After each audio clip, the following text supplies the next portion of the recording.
नमस्कार, S news मध्ये आपलं स्वागत। सविस्तर बातम्या पाहण्यापूर्वी पाहूया ठळक घडामोडी। मुंबई उच्च न्यायालयाच्या कोल्हापूर सर्किट बेंचला आव्हान देणारी याचिका सर्वोच्च न्यायालयानं फेटाळली। सर्वोच्च न्यायालयाच्या निर्णयाचं कोल्हापूरसह सर्किट बेंचच्या कार्यक्षेत्रातील वकील आणि पक्षकारांकडून स्वागत।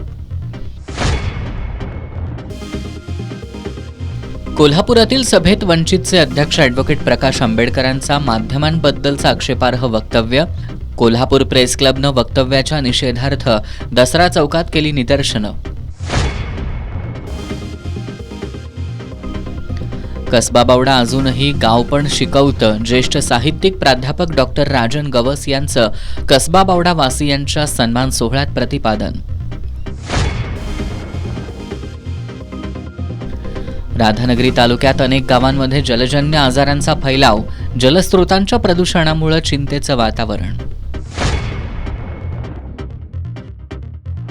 आणि आंतरराष्ट्रीय ख्यातीचे शिल्पकार पद्मभूषण राम सुतार कालवश। कोल्हापुरातील शिल्पकारांनी जागवल्या त्यांच्याबद्दलच्या आठवणी। हे आहे GTPL SPN डिजिटल नेटवर्क आणि आपण पाहत आहात चॅनल एस।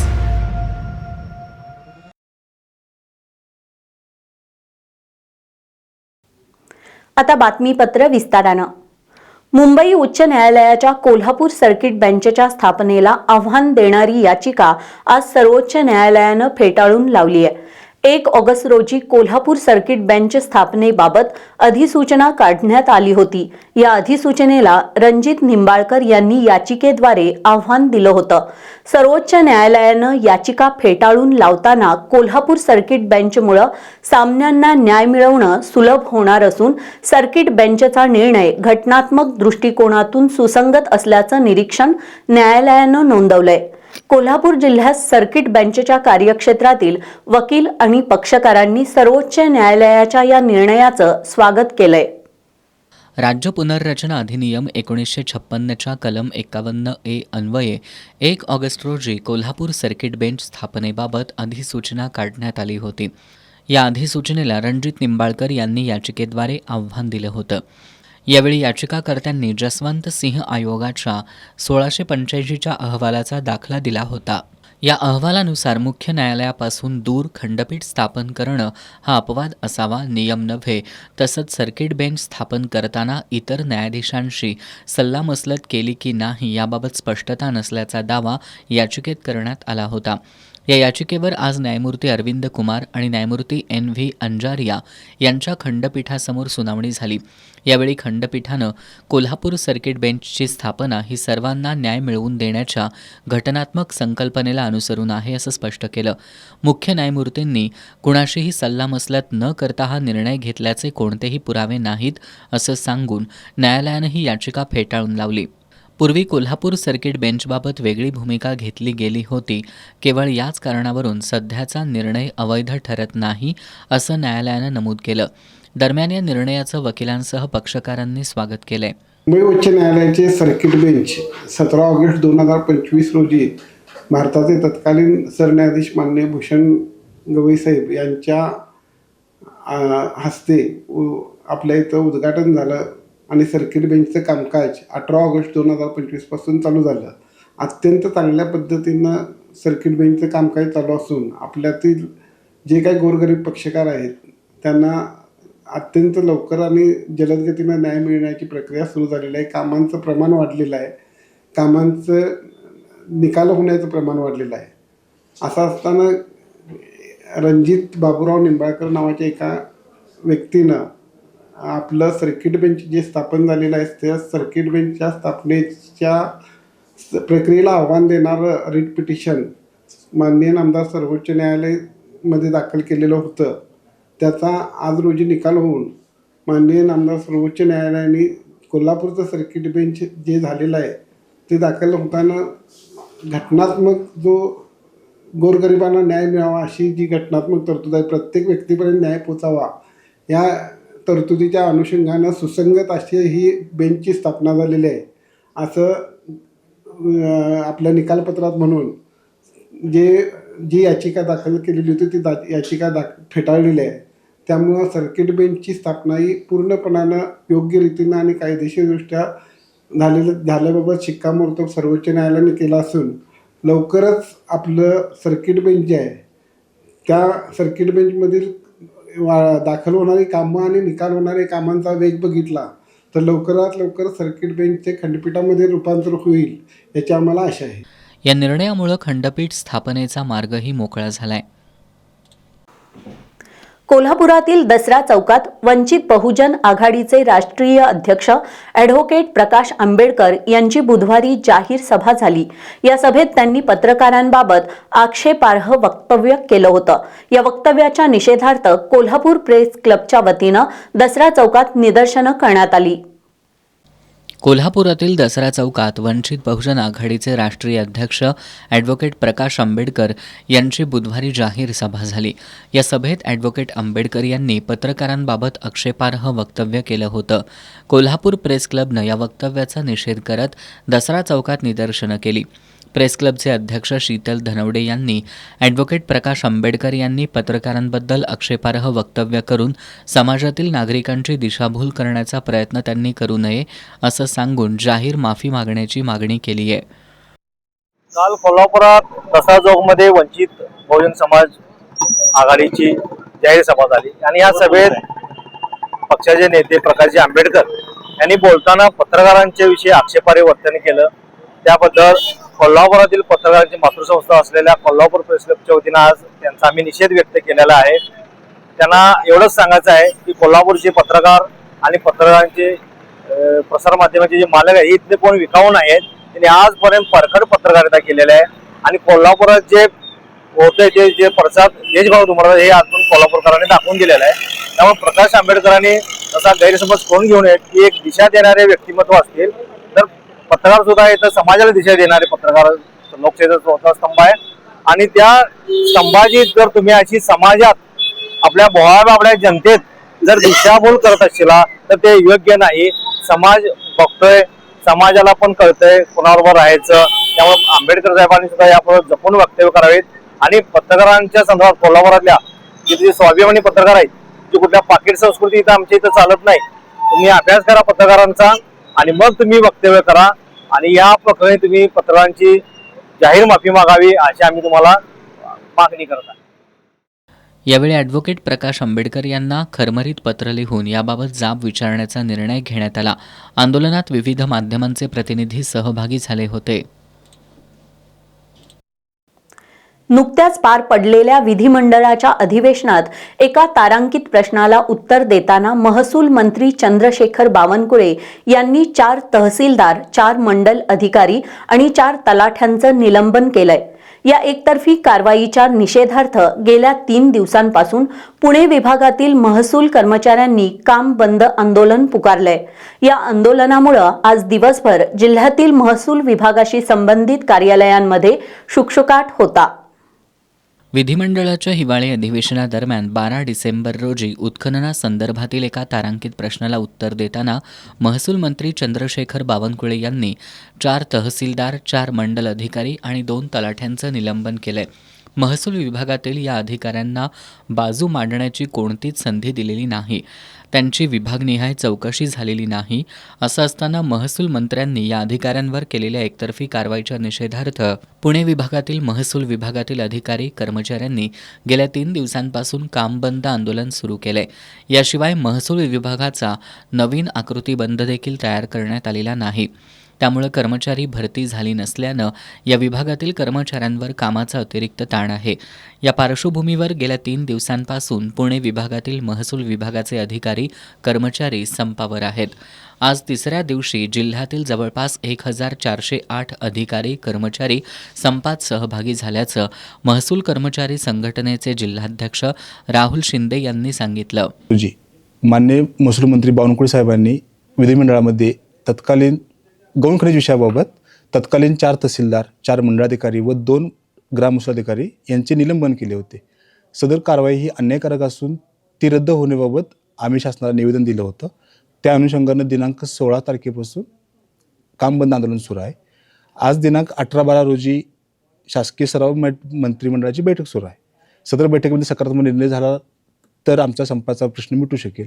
अन्यथा दिनांक 19/12 संपूर्ण राज्यभरातील अधिकारी कर्मचारी काम बंद आंदोलनामध्ये सहभागी होणार आहेत.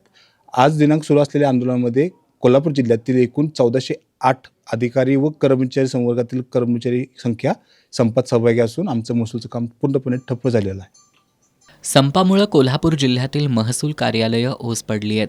महसूल कर्मचारी संघटनेच्या पदाधिकाऱ्यांची राज्य सरकारच्या प्रतिनिधींशी चर्चा सुरू असून यावर तोडगा निघाला नाही तर भविष्यात राज्यातील महसूल विभागातील सर्व अधिकारी कर्मचारी संपावर जाणार आहेत. कसबा बावडा गावानं माणसांना जगण्याचं बळ दिलं असून गावपण म्हणजे काय हे आजही बावडा शिकवतो, असं प्रतिपादन ज्येष्ठ साहित्यिक प्राध्यापक डॉक्टर राजन गवस यांनी केलं. सामाजिक, सांस्कृतिक, शैक्षणिक, शासकीय, धार्मिक आणि क्रीडा क्षेत्रात योगदान देणाऱ्या कसबा बावडावासियांच्या नागरी सन्मान सोहळ्यात ते बोलत होते. कसबा बावड्यातील श्रीराम सोसायटी इथं कसबा बावडा लाईन बाजार नागरी सन्मान सोहळा आयोजित करण्यात आला. यामध्ये सामाजिक, सांस्कृतिक, शैक्षणिक, शासकीय, धार्मिक आणि क्रीडा क्षेत्रात उल्लेखनीय कार्य करणाऱ्या 53 मान्यवरांचा सन्मान करण्यात आला. ज्येष्ठ साहित्यिक प्राध्यापक राजन गवस हे या कार्यक्रमाचे अध्यक्ष होते. यावेळी बोलताना प्राध्यापक राजन गवस यांनी गाव या संकल्पनेचं महत्त्व विशद केलं. जगात आपण कुठंही गेलो तरी आपल्या गावचं नाव आपल्यासोबत जोडलेलं असतं. गाव माणसाला संस्कार देतं, माणसांमध्ये मिसळायला शिकवतं. गावाचं गावपण हरवलं तर माणसाच्या अधोगतीला सुरुवात होते. बावड्यातील प्रत्येक व्यक्तीची नाळ या मातीत रुजली आहे आणि हेच खरं गावपण आहे, असं गवस यांनी सांगितलं. गाव असतं काय हे बावड्यानं आम्हाला सांगितलं. तुमच्या गावाचं नाव हे तुमच्याशी जोडलेलंच असतं. मग तुम्ही जगात कुठंही हिंडा. ज्याची मुळं घट्ट असतात त्याचा विस्तार फार होतो. त्या मुळातून सत्व शोधणं आणि ते सत्व घेऊन मोठं होणं. बंटी साहेब म्हणाले की तर रस्सा मंडळ आणि त्या सगळ्या आठवणी माणसामध्ये मिसळण्यासाठी काय करावं लागतं हे गाव तुम्हाला आपोआप सांगतं. एकदा का गावाचं गावपण हरवलं की माणसाच्या अधोगतीला सुरुवात झाली. इथं बसलेल्या प्रत्येक बावडेकराचं नाळ कापल्यानंतरच्या पहिल्या रक्ताचा थेंब हा या बावड्याच्या मातीत पडलेला असणार. आणि ती जी गुंतलेली नाळ आहे तीच तुम्हाला हळूहळू हळूहळू मोठं करत असताना संस्कार देत असते. पाटील साहेब म्हणाले की गाडी फास्ट चालवतो म्हणून तक्रार. स्वाभाविक आहे की इथला लहानातल्या लहान मुलावर सुद्धा नजर ठेवणं. गावपण काय असतं? समूह भाव आणि सहानुभूती. समूह भाव म्हणजे जे काय असेल ते सगळ्यांचं म्हणजे गावचं. कुस्ती मारली बावड्याचा पैलवान, कुस्ती धरायला हातात हात दिला बावडेकर. इथं गावाला समूह भाव असतो आणि सहानुभूती असतो. म्हणजे इथं सगळ्यांनी जगायचं, सगळ्यांच्या सुखदुःखात सामील व्हायचं. मग तो पालखीवाला असेल, मग त्या देवाची पूजा करणारा असेल, मग कोणी त्या संपूर्ण नदीची स्वच्छता करणारा असेल, कोणी इकडच्या रेस्को फोर्स म्हणून काम करणारा असेल किंवा क्रिकेटची मैदानं भरवणारा असेल. या सगळ्यामध्ये एक सहानुभूती आणि समूहभाव हे आमचे लोक आहेत.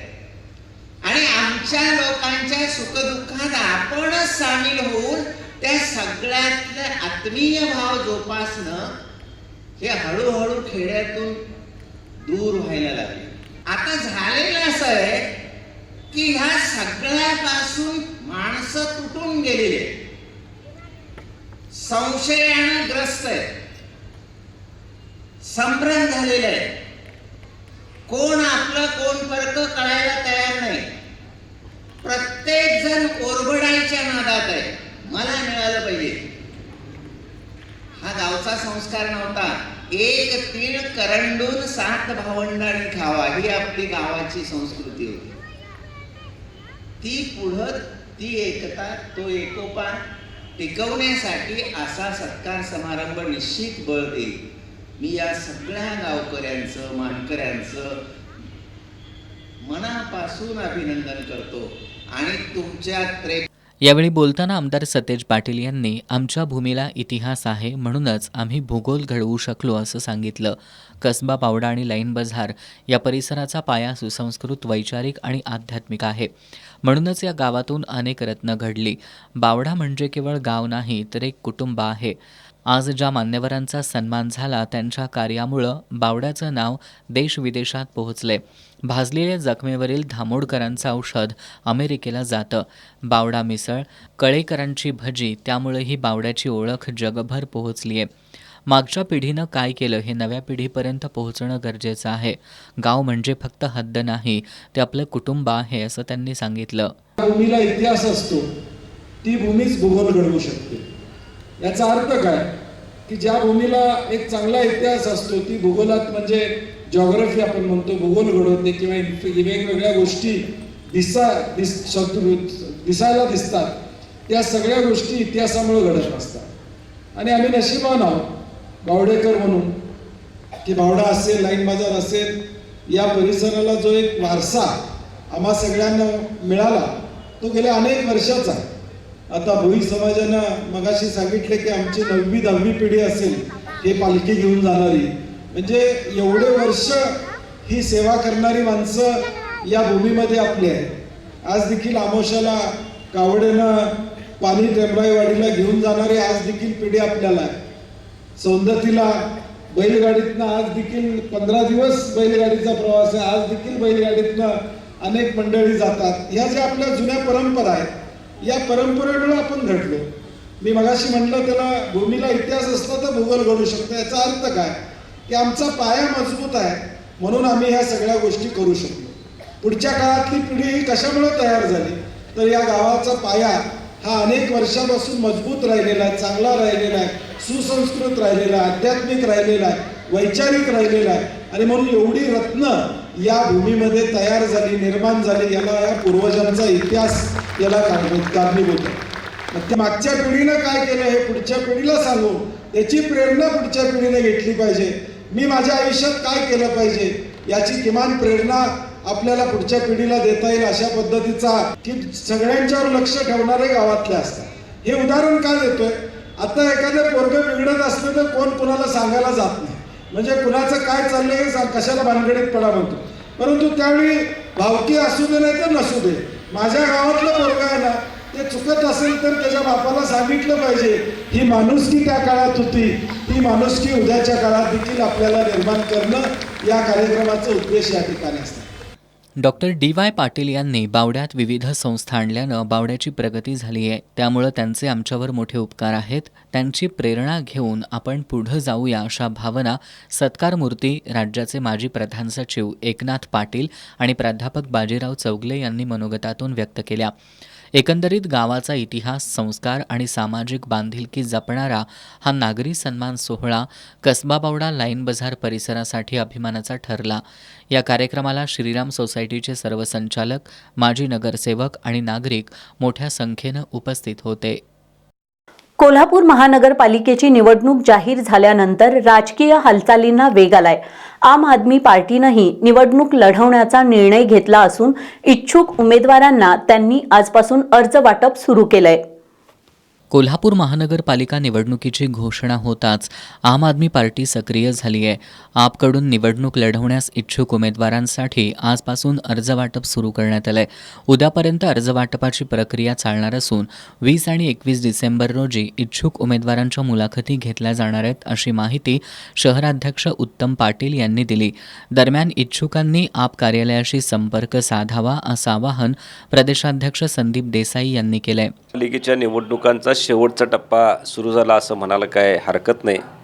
प्रत्येक पक्ष मोठ्या ताकदीनं या निवडणुकीमध्ये उतरणार, त्याच पद्धतीनं आम आदमी पार्टी देखील मोठ्या ताकदीनं या निवडणुकांमध्ये उतरणार आहे.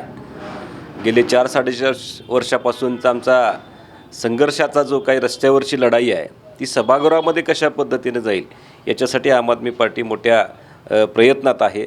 आज 18 तारीख, 18 आणि 19 हे 2 दिवस आम्ही कोल्हापुरामध्ये ज्या ज्या लोकांना असं वाटतं की विकासाचे मार्ग उपलब्ध व्हायला पाहिजेत, या कोल्हापूर महानगरपालिकेतली असलेली टक्केवारी थांबायला पाहिजे, भ्रष्टाचारमुक्त कोल्हापूर असायला पाहिजे, कोल्हापुरातल्या सुखसोयी किंवा जे काही छोटे मोठे कॉमन मॅनचे प्रश्न आहेत ते कुठंतरी सुटायला पाहिजेत, अशा सगळ्या लोकांना आम्ही आवाहन करतो आहे की 18 आणि 19 या 2 तारखेच्या दरम्यान आपले आम आदमी पार्टीचे अर्ज वाटप चालू आहेत. 20 आणि 21च्या दरम्यान प्रत्यक्ष उमेदवारांच्या मुलाखती सुरू होतील आणि त्याच्यानंतर खऱ्या अर्थानं आम आदमी पार्टीची पुढची भूमिका आपल्याला जाहीर करण्यात येईल. या निवडणुकीच्या निमित्तानं पुन्हा एकदा सर्वच मतदार बंधू भगिनींना मी अर्थ स्वरूपात हाक मारतो आहे की कोल्हापूरचा विकास करायचा असेल तर आम आदमी पार्टीचे चेहरे, रस्त्यावरची जे लढाई लढणारे चेहरे आहेत त्यांना सभागृहामध्ये पाठवा, त्याशिवाय कोल्हापूरला न्याय मिळणार नाही. आज पहिल्या दिवशी समीर लतीफ, विजय हेगडे, श्रेया विजय हेगडे, अभिजित कांबळे, मयूर विजय भोसले, स्वप्नील काळे, अनिल जाधव या इच्छुक उमेदवारांनी अर्ज नेलेत.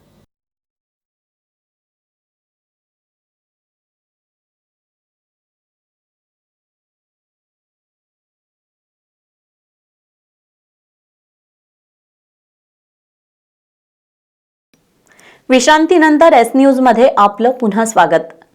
आंतरराष्ट्रीय ख्यातीचे शिल्पकार पद्मभूषण, महाराष्ट्र भूषण राम सुतार यांचं आज वृद्धापकाळानं निधन झालं. वयाच्या 101व्या वर्षी त्यांनी अखेरचा श्वास घेतला. कोल्हापूरमधील अनेक शिल्पकारांना त्यांचा सहवास लाभला होता. या शिल्पकारांनी त्यांच्या सोबतच्या आठवणींना उजाळा देत त्यांना भावपूर्ण श्रद्धांजली अर्पण केली. जगविख्यात शिल्पकार राम सुतार यांचं आज वयाच्या 101व्या वर्षी निधन झालं. आजवर त्यांनी 200हून अधिक पुतळ्यांची उभारणी केली आहे.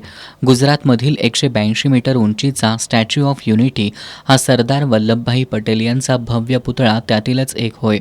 शिल्पकलेतील योगदानाबद्दल त्यांना 1999 साली पद्मश्री आणि 2016 साली पद्मभूषण पुरस्कारानं गौरवण्यात आलं. तर नुकतंच महाराष्ट्र सरकारनं त्यांना महाराष्ट्र भूषण पुरस्कारानं सन्मानित केलंय. 19 फेब्रुवारी 1925 रोजी महाराष्ट्रातील धुळे जिल्ह्यातील गोंडूर या छोट्याशा गावी एका गरीब कुटुंबात त्यांचा जन्म झाला. त्यांनी मुंबईतील जे स्कूल ऑफ आर्टमध्ये शिक्षण पूर्ण केलं. 1960 साली त्यांनी त्यांचा स्वतंत्र स्टुडिओ स्थापन केला. त्यांनी आजवर भारतासह France, Italy, Argentina, Russia, England अशा अनेक देशात शिल्प साकारली आहेत. संसद भवनाच्या आवारातील महापुरुषांचे पुतळेसुद्धा त्यांनीच साकारलेत. कोल्हापूरमधील अनेक कलाकारांना त्यांची साथ लाभली आहे. स्वतःच्या कर्तृत्वावर एवढं मोठं साम्राज्य निर्माण करणारा एक कलाकार गेल्याचे दुःख व्यक्त करत त्यांच्या 100व्या वाढदिवसाला उपस्थित राहण्याचं भाग्य लाभल्याच्या भावना शिल्पकार सतीश घारगे यांनी व्यक्त केल्या.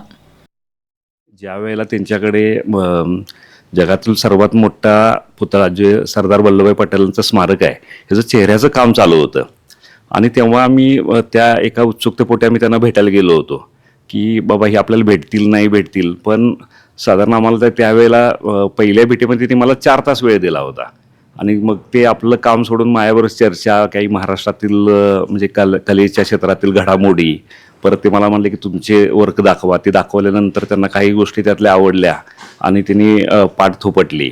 मग त्याच्यानंतर बरेच वेळा त्यांच्याकडे जाणं येणं हे चालूच असायचं. पण अलीकडची सगळ्यात महत्त्वपूर्ण गोष्ट होती की त्यांचा 100वा वाढदिवस दिल्लीमध्ये एक मोठ्या प्रमाणात साजरा करण्याचं ठरलं होतं आणि त्या कार्यक्रमाला मला हजर राहता आलं.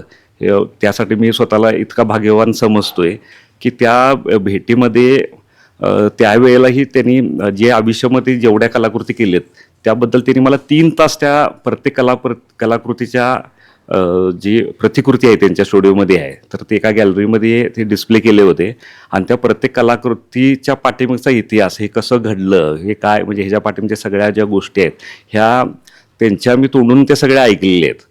आणि इतका म्हणजे वेळ देणारा माणूस असं म्हणजे हल्लीच्या ह्याच्यामध्ये कोण भेटत नाही आणि हा इतका मोठा महान कलाकार असून सुद्धा तो आपल्याला वेळ देणं आणि त्यांना एक असं असायचं की आपल्या महाराष्ट्र भूमीतून आलेल्या प्रत्येक कलाकाराबद्दल त्यांना एक आदर होता आणि ते इतके ह्यानं राहायचे की म्हणजे बाबा हा माझ्या घरचा कलाकार आहे अशा ह्यानं ते राहायचे. या क्षेत्रातील बाप माणूस हरवल्याची भावना शिल्पकार संजीव संगपाळ यांनी व्यक्त केली. 2011 मी, अतुल डाके, राम सुतार सर आणि आमच्याबरोबर 10-12 आर्टिस्ट एकत्रित लंडनमध्ये एक्झिबिशनसाठी होतो आणि आमचं परमभाग्य की आम्ही एका अपार्टमेंटमध्ये आणि एका रूममध्ये राहत होतो. मी दररोज सकाळी त्यांना ब्लॅक टी वगैरे करून द्यायचं. आपल्या वडिलांच्या जागी होते ते, त्याच्यामुळं त्यांची सेवा करण्यात मला खूप धन्य वाटायचं. आणि त्या काळात त्यांच्याबरोबर जे काय अनुभव आम्हाला मिळाला त्यांच्या कामाचा किंवा शिल्पकलेबद्दलच्या काही गोष्टी शिकायला मिळाल्या, त्या खूप म्हणजे पुढील संपूर्ण आयुष्यभर पुरणारे आहेत. वडील माणूस म्हणजे आधार एक असतो, तर तो निखळून पडला आणि शिल्पकलेच्या क्षेत्रात खूप मोठी पोकळी निर्माण झाली. त्याबद्दल मला खूप दुःख वाटतं. अखेरच्या श्वासापर्यंत त्यांची कलेची उपासना सुरूच होती. मृत्यूपूर्वी ते मुंबईतील इंदू मिलच्या जागेवर उभारण्यात येणाऱ्या डॉक्टर बाबासाहेब आंबेडकरांच्या भव्य पुतळ्याच्या कामात व्यस्त होते. अशा या अद्वितीय कलाकाराला भावपूर्ण श्रद्धांजली. कोल्हापूर क्षेत्र विकास प्राधिकरणाला विशेष नियोजन प्राधिकरणाचा दर्जा देण्याऐवजी कोल्हापूर महानगर प्रदेश विकास प्राधिकरण करावं अशी मागणी S4A आघाडीनं केली आहे. निवासी उपजिल्हाधिकारी गजानन गुरव यांना या मागणीचं निवेदन देण्यात आलं. कोल्हापूर शहराला लागून असलेल्या 42 गावांसाठी कोल्हापूर नागरी क्षेत्र विकास प्राधिकरणाला विशेष नियोजन प्राधिकरणाचा दर्जा देण्याबाबतचा प्रस्ताव देण्यात आलाय. मात्र हा प्रस्ताव जिल्ह्याच्या आणि शहराच्या विकासासाठी योग्य नाही. कोल्हापूर जिल्ह्याच्या संपूर्ण विकासासाठी कोल्हापूर महानगर प्रदेशाचा एकच डेव्हलपमेंट प्लॅन शासनानं तयार केला पाहिजे. कोल्हापूरच्या विकासाला चालना मिळण्यासाठी विशेष नियोजन प्राधिकरणाचा दर्जा देण्याऐवजी कोल्हापूर महानगर प्रदेश विकास प्राधिकरण करावं अशी मागणी S4A आघाडीच्या वतीनं करण्यात आली आहे. जिल्हा प्रशासनाला या मागणीचे निवेदन देण्यात आलं. यावेळी अध्यक्ष राजू माने यांच्यासह कार्यकर्ते उपस्थित होते.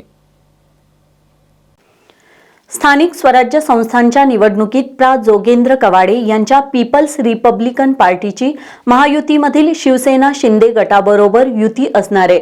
कोल्हापूर महापालिकेच्या 4 तर इचलकरंजी महापालिकेसाठी 3 जागांची मागणी करण्यात आली आहे, अशी माहिती पार्टीचे पश्चिम महाराष्ट्र अध्यक्ष डॉक्टर नंदकुमार गोंधळी यांनी पत्रकार बैठकीत दिली आहे.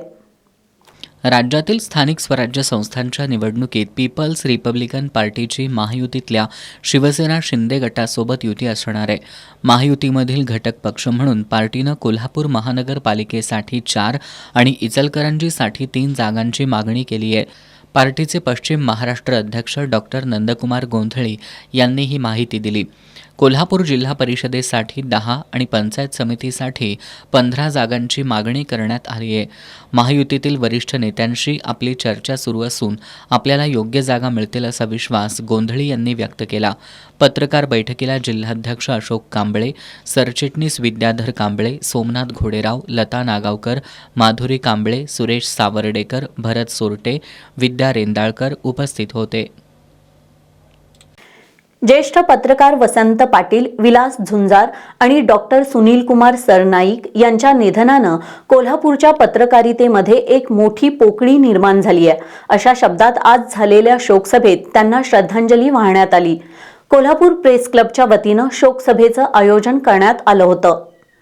ज्येष्ठ पत्रकार वसंत पाटील, विलास झुंजार आणि डॉक्टर सुनील कुमार सरनाईक यांनी समाजासह पत्रकारितेला दिशा देण्याचं काम केलंय. त्यांच्या निधनामुळं समाजात एक मोठी पोकळी निर्माण झाली आहे, अशा शब्दात त्यांना आज कोल्हापूर प्रेस क्लबच्या वतीनं श्रद्धांजली वाहण्यात आली.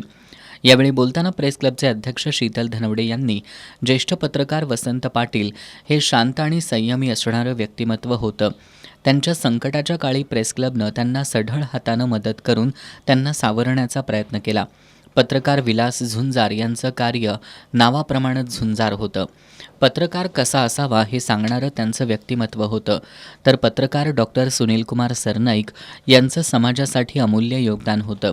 या सर्वांच्या जाण्यानं पत्रकारितेचं खूप मोठं नुकसान झालंय, असं म्हणत त्यांना श्रद्धांजली वाहण्यात आली. पत्रकार लुमाकांत नलवडे, रणजित माजगावकर, श्रद्धा जोगळेकर यांनी ज्येष्ठ पत्रकार वसंत पाटील, विलास झुंजार आणि डॉक्टर सुनील कुमार सरनाईक यांच्या आठवणींना उजाळा देत श्रद्धांजली वाहिली. या प्रसंगी ज्येष्ठ पत्रकार निवास चौगुले, भूषण पाटील, सुनील पाटील, संदीप खांडेकर, विजय केसरकर, ज्ञानेश्वर साळुंखे, ओमकार धर्माधिकारी, विश्वास पारणारी, केदार भोसले यांच्यासह क्लबचे पदाधिकारी आणि सदस्य उपस्थित होते. राधानगरी तालुक्यात कावीळ, टायफॉइड, जुलाब, उलटी यांसारख्या दूषित पाण्यामुळे होणाऱ्या साथीच्या रोगांचा मोठ्या प्रमाणात फैलाव सुरू आहे. त्यामुळे सर्वच रुग्णालयांमध्ये रुग्णांची गर्दी वाढली आहे. तालुक्यात पिण्याच्या पाण्याचे स्रोत तपासून पाणी दूषित करणाऱ्या घटकांवर कारवाई करण्याची मागणी स्थानिकांमधून होतीये. राधानगरी तालुक्यात दूषित पाण्यामुळे साथीच्या रोगांचा मोठ्या प्रमाणात फैलाव सुरू आहे. तालुक्यात कावीळ, टायफॉइड तसंच उलटी, जुलाबाच्या रुग्णांमध्ये मोठ्या प्रमाणात वाढ झाल्यानं लोकांमध्ये चिंतेचं वातावरण निर्माण झालंय. ग्रामीण रुग्णालय राधानगरी, सोळांकूर आणि तालुक्यातील विविध प्राथमिक आरोग्य केंद्रांमध्ये सध्या रुग्णांवर उपचार सुरू आहेत. एकट्या राधानगरीतील ग्रामीण रुग्णालयात टायफॉइडचे 18, उलटी, जुलाबाचे 13 आणि कावेळीचे 9 रुग्ण सध्या उपचार घेत असल्याची माहिती ग्रामीण रुग्णालय प्रशासनाकडून देण्यात आली आहे. गेल्या काही दिवसात रुग्णसंख्येत अचानक वाढ झाल्यानं आरोग्य यंत्रणा सतर्क झाली आहे. आरोग्य अधिकाऱ्यांच्या प्राथमिक पाहणीनुसार दूषित पाण्यामुळेच ही साथ सुरू झाल्याचा अंदाज व्यक्त करण्यात येतोय. काही गावांमधील पाणीपुरवठा योजना, विहिरी आणि टाक्यांमधील पाणी दूषित झाल्याची शक्यता असून त्यांचे नमुने तपासणीसाठी पाठवणं गरजेचं आहे. तालुक्यातील सर्व पिण्याच्या पाण्याचे स्रोत तातडीनं तपासून आवश्यक ती कारवाई करण्यात यावी अशी मागणी स्थानिकांमधून होतीये. नागरिकांनी उकळलेलं आणि स्वच्छ पाणी पिण्याचं आवाहन करत आरोग्य विभागानं पोटदुखी, उलटी, जुलाबाची लक्षणं आढळल्यास तातडीनं जवळच्या आरोग्य केंद्राशी संपर्क साधावा असं आवाहन केलंय. कोल्हापूर महापालिकेच्या श्रीमती लक्ष्मीबाई कृष्णाजी जरग विद्यामंदिरमधून घडलेले विद्यार्थी शैक्षणिक गुणवत्तेचा मापदंड आहेत, असे गौरवोद्गार महापालिकेचे प्रशासन अधिकारी DC कुंभार यांनी काढलेत. शाळेचे माजी विद्यार्थी प्रसाद चंदर साठे यांची नुकतीच एअरफोर्समध्ये फ्लाईंग ऑफिसर पदी निवड झाली आहे. यानिमित्त आयोजित सत्कार समारंभात ते बोलत होते. कोल्हापूर महानगरपालिकेच्या श्रीमती लक्ष्मीबाई कृष्णाजी जरग विद्यालयाच्या सन 2013-14 बॅचमधील शिष्यवृत्तीधारक माजी विद्यार्थी प्रसाद चंदर साठे याची नुकतीच भारतीय एअरफोर्समध्ये फ्लाईंग ऑफिसरपदी निवड झाली. त्यांचं झांज आणि ढोलताशांच्या गजरात उत्साही स्वागत करण्यात आलं. या उल्लेखनीय यशाबद्दल शाळेच्या वतीनं प्रशासन अधिकारी DC कुंभार यांच्या हस्ते त्यांचा सत्कार सोहळा आयोजित करण्यात आला होता. यावेळी त्यांचा तत्कालीन वर्गशिक्षक BR पिंपळकर, माजी मुख्याध्यापक विजय माळी, संजय पाटील, युवराज सरनाईक, उमेश गाताडे यांच्या हस्ते सत्कार करण्यात आला. यावेळी बोलताना प्रशासन अधिकारी DC कुंभार यांनी एखाद्या शाळेची खरी गुणवत्ता ही त्या शाळेतून घडलेल्या विद्यार्थ्यांवरूनच ठरत असते असं सांगितलं. जरग विद्यामंदिरची शैक्षणिक गुणवत्ता आज यशोशिखरावर पोहोचली असून इथं घडलेले विद्यार्थी म्हणजे शैक्षणिक गुणवत्तेचा मापदंड आहेत, असे गौरवोद्गार कुंभार यांनी काढले. फ्लाईंग ऑफिसरपदी निवड झालेले प्रसाद साठे यांनी आपल्या यशाचं श्रेय शाळेतील शिक्षक, मुख्याध्यापक आणि आई-वडिलांना दिलं. शाळेनं घातलेल्या भक्कम पायावरच आज मी उभा असून लहानपणीच स्पर्धा परीक्षांची लागलेली आवड, गुरूंचं योग्य मार्गदर्शन, देशभक्तीची स्वप्न, बाळगलेली जिद्द आणि घेतलेले परिश्रम यामुळंच हे यश मिळू शकलं असं त्यांनी सांगितलं. यावेळी मुख्याध्यापिका नीता ठोंबरे, विमल गवळी, सुवर्णा सोनाळकर, शिवाजी पाटील, संजय पाटील, शाळा व्यवस्थापन समितीच्या अध्यक्षा संध्या देवडकर, उपाध्यक्ष बाळासाहेब काळे, सदस्या प्रियांका पुंदीकर, शुभांगी बन्ने, वसंत आडके यांच्यासह शिक्षक, विद्यार्थी मोठ्या संख्येनं उपस्थित होते. एखाद्या देशातील आर्थिक विषमता आणि बेरोजगारी ही त्या देशात राजकीय अस्थिरता निर्माण करू शकते. राज्यकर्त्यांनी वेळेत यावर नियंत्रण आणलं नाही तर कोणत्याही देशात अस्थिरता येण्याची शक्यता नाकारता येत नाही, असं प्रतिपादन डॉक्टर परिमल माया सुधाकर यांनी केलंय. श्रमिक प्रतिष्ठानच्या वतीनं आयोजित कॉम्रेड अवी पानसरे व्याख्यानमालेत ते बोलत होते. श्रमिक प्रतिष्ठानच्या वतीनं सोमवारपासून शाहू स्मारक भवन इथं कॉम्रेड अवी पानसरे व्याख्यानमाला सुरू आहे. बुधवारी या व्याख्यानमालेतील तिसरं पुष्प गुंफताना डॉक्टर परिमल माया सुधाकर यांनी दक्षिण आशियातील जनतेचे उठाव आणि सत्तांतर यावर आपलं मत मांडलं. यावेळी बोलताना त्यांनी ज्या देशात घटनात्मक लोकशाही नाही तिथं अस्थिरता निर्माण होते, घटनात्मक लोकशाही नसल्यामुळं श्रीलंका, बांगलादेश, नेपाळ, मालदीव, पाकिस्तान, तालिबान या देशातील अस्थिरता ही सत्तांतर करण्यासाठी कारणीभूत ठरल्याचं त्यांनी सांगितलं.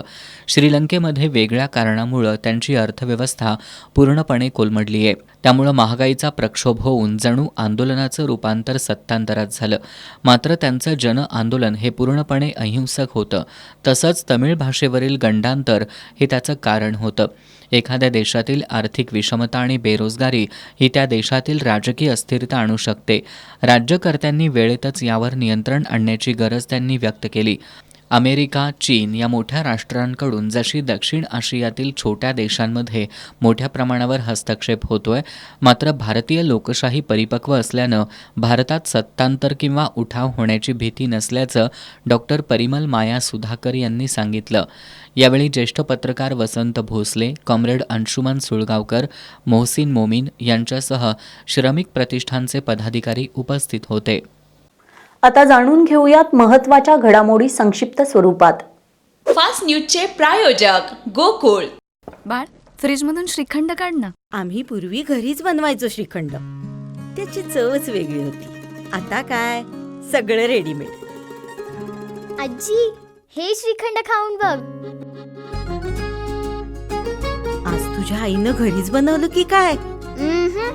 हे आहे गोकुळचं श्रीखंड. अगदी जिभेवर रेंगाळणार. जिभेवरच नाही तर मनावरही रेंगाळणार. गोकुळ श्रीखंड, मनावर रेंगाळणार. सुरक्षा दलांची मोठी कामगिरी. छत्तीसगडच्या सुकमा जिल्ह्यात 3 नक्षलवादी ठार, शस्त्रसाठाही जप्त. विकसित भारत जी रामजी विधेयक लोकसभेत मंजूर, विरोधकांनी विधेयकाची कॉपी फाडून फेकली. कर्नाटकात गृहलक्ष्मी योजनेचा उडाला बोजवारा. महिलांना महिन्याला 2,000 रुपयांचं मिळणारं मानधन 2 महिन्यांपासून रखडलं. खुद्द मंत्र्यांनीच दिली कबुली. पोटगी म्हणजे जन्मभराचा भत्ता नाही, पंजाब आणि हरियाणा न्यायालयाच्या एकलपीठाचा निर्णय. काँग्रेसला धक्का. विधान परिषद आमदार प्रज्ञा सातव यांनी राजीनामा देत केला भाजपमध्ये प्रवेश. मुंबईचा महापौर हा ठाकरे बंधूंचाच असेल, संजय राऊत यांचा दावा. विश्रांतीनंतर एस न्यूजमध्ये आपलं पुन्हा स्वागत. घरात किडनीच्या विकारानं त्रस्त तरुण मुलाच्या उपचारांवर लाखो रुपयांचा खर्च झाल्यानं आर्थिक अडचणीत असलेल्या कुटुंबाच्या उदरनिर्वाहाचं एकमेव साधन असलेला ट्रॅक्टर चोरीला गेलाय. या चोरीमुळे राधानगरी तालुक्यातील खिंडी भरवडे इथल्या यशवंत शामराव सावंत यांच्या कुटुंबावर मोठं संकट आलंय.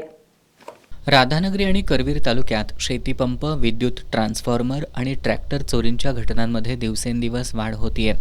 आज राधानगरी तालुक्यातील खिंडी भरवडे गावातील शेतकरी यशवंत शामराव सावंत यांच्या मालकीचा अंजनी कुमार विकास संस्था आणि ग्रामपंचायत खिंडी भरवडेच्या दारात लावलेला ट्रॅक्टर आज गुरुवारी पहाटे अज्ञातांनी चोरून नेलाय. शेती आणि ट्रॅक्टरवर उदरनिर्वाह चालवणाऱ्या सावंत यांच्या तरुण मुलावर किडनी विकारावरील उपचारांसाठी लाखो रुपये खर्च झालेत. वैद्यकीय खर्चाचा बोजा पेलण्यासाठी त्यांना ट्रॅक्टरच्या माध्यमातून मिळणाऱ्या उत्पन्नाचा मोठा आधार होता. आता ट्रॅक्टरच चोरीला गेल्यामुळं यशवंत सावंत हतबल झालेत.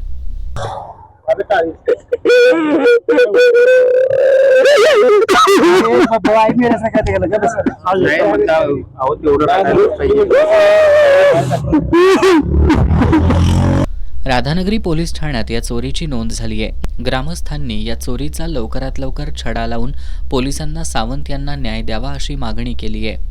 राधानगरी आणि करवीर तालुक्यांमध्ये चोरट्यांनी शेतकऱ्यांचे शेतीपंप, पाणीपुरवठा संस्थांचे विद्युत ट्रान्सफॉर्मर आणि ट्रॅक्टर यांना लक्ष्य केलंय. त्यामुळे शेतकऱ्यांचं आर्थिक नुकसान होत आहे. पन्हाळा तालुक्यातील जेऊरमधील गाव तलावाकडे जाणाऱ्या रस्त्यालगत महावितरणनं डीपी बसवण्याचं काम सुरू केलंय. या डीपीचा ग्रामस्थांसह जनावरांना धोका निर्माण होण्याची शक्यता आहे. त्यामुळे महावितरणनं या डीपीची जागा बदलावी, अन्यथा आंदोलन छेडू असा इशारा ग्रामस्थांनी दिलाय. पन्हाळा तालुक्यातील जेऊरच्या तलावाजवळ नागरी वस्ती आहे. तलावाकडे जाणाऱ्या रस्त्यावरच महावितरणकडे डीपी बसवण्याचं काम सुरू करण्यात आलंय. या ठिकाणी ग्रामस्थांची नेहमीच वर्दळ असते. पावसाळ्यात हा तलाव पूर्ण क्षमतेनं भरल्यास या डीपीमुळे नागरिकांसह जनावरांच्या जीविताला धोका निर्माण होऊ शकतो. त्यामुळे महावितरणनं डीपी बसवण्याची जागा बदलावी अशी मागणी ग्रामस्थांनी केली आहे. डीपी बसवण्याचं काम थांबवावं अन्यथा आंदोलन करण्याचा इशारा देण्यात आलाय. जेऊर गावामध्ये हे पाण्याचं तलावाचं ठिकाण आहे. या तलावाच्या ठिकाणी जेऊर गावातील सर्व जनावरे तसेच माणसांची वर्दळ असते. अशा ठिकाणी येण्या जाण्याच्या वाटेवर MSCBनं आपली DP बसवायचं काम सुरू केलं आहे. त्यासाठी आम्ही पहिल्यांदा विरोध केला होता. विरोध केल्यानंतर MSCBनं आम्हाला सांगितले की तुमची काय असेल ते अडचण लेखी द्या. आम्ही त्या स्वरूपात लेखी अडचण दिली असतासुद्धा ह्या आमच्या अर्जाची कुठलीही दखल न घेता MSCBनं परत त्याच ठिकाणी आणून DP बसवण्याचा प्रयत्न DP बसवायला सुरू आहे. ही DP बसवल्यामुळे इथं जीवाला, जनावरांच्या आणि तसेच माणसांच्या जीवाला मोठा धोका होण्याची शक्यता आहे. तरी ही जर DPचं काम नाही थांबवलं MSCBनं तर याबद्दल आम्ही तीव्र आंदोलन करण्याचा इशारा देत आहे. यावेळी स्वप्नील चांदणे, प्रमोद चांदणे, अजित चिले, अक्षय चिले, अनिल चिले, सादिक भारमल, अभिजित चले, प्रशांत सुतार यांच्यासह ग्रामस्थ उपस्थित होते. पारंपरिक बाज राखून यावर्षीही मोठ्या प्रमाणात शिवजयंती उत्सव साजरा केला जाणार अशी माहिती शिवाजी तरुण मंडळाचे अध्यक्ष सुजित चव्हाण यांनी शिवजयंती नियोजन बैठकीत दिली. या बैठकीत शिवजयंती कार्यकारिणीचीही निवड करण्यात आली. यावेळी जुना राजवाडा पोलीस ठाण्याचे निरीक्षक किरण लोंढे यांची प्रमुख उपस्थिती होती. शिवाजी पेठेतील शिवजयंती उत्सवाची उत्सुकता कोल्हापूरच नाही तर संपूर्ण महाराष्ट्राला असते. छत्रपती शिवाजी महाराज जयंतीच्या नियोजनासाठी शिवाजी तरुण मंडळाचे अध्यक्ष सुजित चव्हाण यांच्या अध्यक्षतेखाली बैठक आयोजित करण्यात आली होती. या बैठकीला जुना राजवाडा पोलीस ठाण्याचे निरीक्षक किरण लोंढे यांची प्रमुख उपस्थिती होती.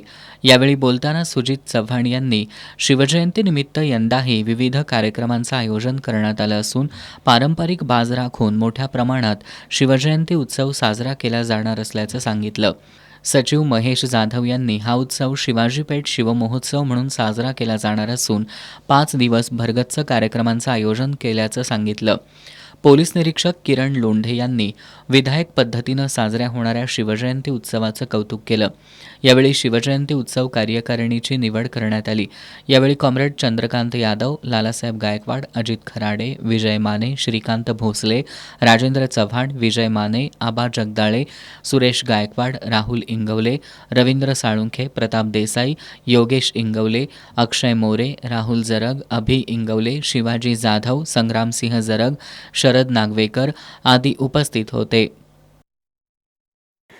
पन्हाळा तालुक्यातील कोदवडे इथं ग्रामपंचायत आणि विद्यामंदिर यांच्या संयुक्त विद्यमानं मोफत आरोग्य तपासणी शिबिर, माता पालक सभा, बचत गट योजना मार्गदर्शन आणि महिला मेळाव्याचं आयोजन करण्यात आलं होतं. या सर्व उपक्रमांना गावातील महिलांचा उत्स्फूर्त प्रतिसाद मिळाला. पन्हाळा तालुक्यातील कोदवडे इथं मुख्यमंत्री पंचायत राज अभियानांतर्गत मोफत आरोग्य तपासणी शिबिर, माता पालक सभा, बचत गट योजना मार्गदर्शन आणि महिला मेळाव्याचं आयोजन करण्यात आलं होतं. सरपंच पौर्णिमा ढेरे आणि उपसरपंच अजित डवंग यांच्या हस्ते दीपप्रज्वलनानं महिला मेळाव्याचा शुभारंभ करण्यात आला. ग्रामपंचायत अधिकारी शुभांगी पाटील यांनी प्रास्ताविकातून महिलांसाठीच्या उपक्रमाच्या आयोजनाचा हेतू स्पष्ट करत महिला सबलीकरणाविषयी मार्गदर्शन केलं. समुदाय आरोग्य अधिकारी पूजा घळके यांनी वैयक्तिक आणि सार्वजनिक स्वच्छतेविषयी मार्गदर्शन केलं. CRP माधुरी कांबळे यांनी बचत गटांच्या माध्यमातून महिलांच्या आर्थिक सक्षमीकरणासाठीच्या योजनांची माहिती दिली. विद्यामंदिर कोदवडेचे अध्यापक प्रकाश भोसले यांनी माता पालक सभेत विद्यार्थ्यांच्या शैक्षणिक प्रगतीमध्ये माता पालकांच्या योगदानाबद्दल मार्गदर्शन केलं. मेळाव्याला उपस्थित आणि विवाह नोंदणी केलेल्या नवदाम्पत्यांना वृक्षरोपं भेट देऊन आनंददायी सहजीवनाच्या शुभेच्छा देण्यात आल्या. उपस्थित महिलांनी उखाणे सादर करण्याबरोबरच मनोगत व्यक्त करत या उपक्रमाच्या आयोजनाबद्दल ग्रामपंचायत प्रशासनाला धन्यवाद दिले. मोफत आरोग्य तपासणी उपक्रमाचाही गावातील महिलांनी लाभ घेतला. या शिबिरात महिलांची मोफत आरोग्य तपासणी करून औषधं देण्यात आली. यावेळी ग्रामपंचायत सदस्य प्रदीप पाटील, दीपाली पाटील, शिल्पा पाटील, मनीषा सुतार, सविता कांबळे, पप्पू कांबळे, अंगणवाडी सेविका वनिता साळुंखे, पोलीस पाटील सुरेखा कांबळे, आशा सेविका दीपा कदम, CRP अनिता कांबळे यांच्यासह महिला उपस्थित होत्या. या संयुक्त कार्यक्रमाच्या यशस्वीतेसाठी उपसरपंच अजित डवंग, मुख्याध्यापक VD पाटील आणि संभाजी कांबळे यांनी परिश्रम घेतले.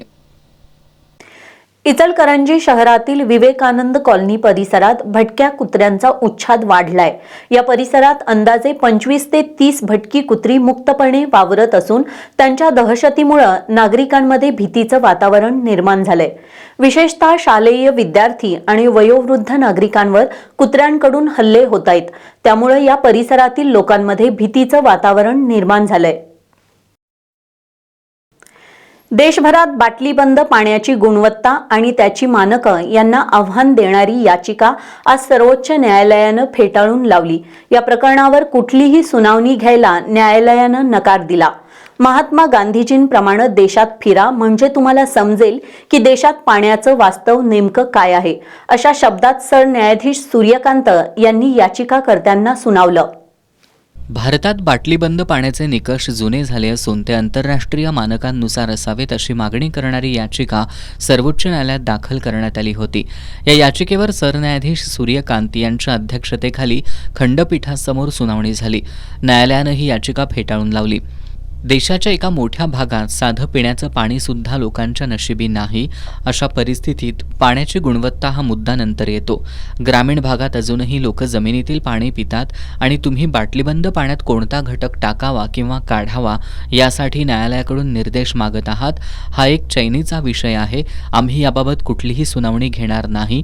तसंच महात्मा गांधीजींप्रमाणे देशात फिरा म्हणजे तुम्हाला समजेल की देशात पाण्याचं वास्तव नेमकं काय आहे, अशा शब्दात सरन्यायाधीश सूर्यकांत यांनी याचिकाकर्त्यांना सुनावलं. दरम्यान सरन्यायाधीशांच्या अध्यक्षतेखालील खंडपीठानं याचिकाकर्त्यांना संबंधित प्राधिकरणाकडे आपलं म्हणणं मांडावं असे आदेश दिलेत.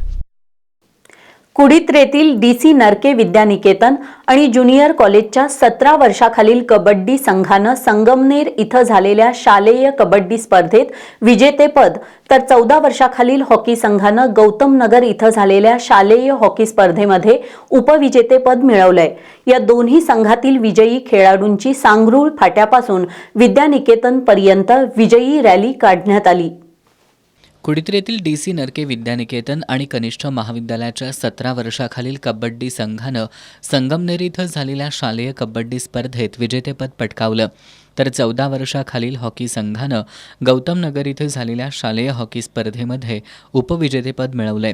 विजयी संघातील खेळाडूंचं महाविद्यालयाचे प्राचार्य AM पाटील, प्रशासन अधिकारी BR आक्कीवाटे यांनी स्वागत केलं. तसंच खेळाडू आणि त्यांच्या प्रशिक्षकांचा सन्मान करण्यात आला. त्यानंतर या विजयी संघातील खेळाडूंची वाद्यांच्या गजरात सांगरूळ फाट्यापासून विद्यानिकेतनपर्यंत विजयी रॅली काढण्यात आली. यावेळी 52 खेळाडू राज्यस्तर तर 15 खेळाडू यांनी राष्ट्रीय स्तरावर मजल मारल्याचं प्राचार्य पाटील यांनी सांगितलं. या वर्षात kabaddi, hockey, kho kho, rifle shooting, handball, football, table tennis या खेळांमधून देखील विद्यार्थ्यांनी राज्य व राष्ट्रीय पातळीवरती मजल मारली आहे.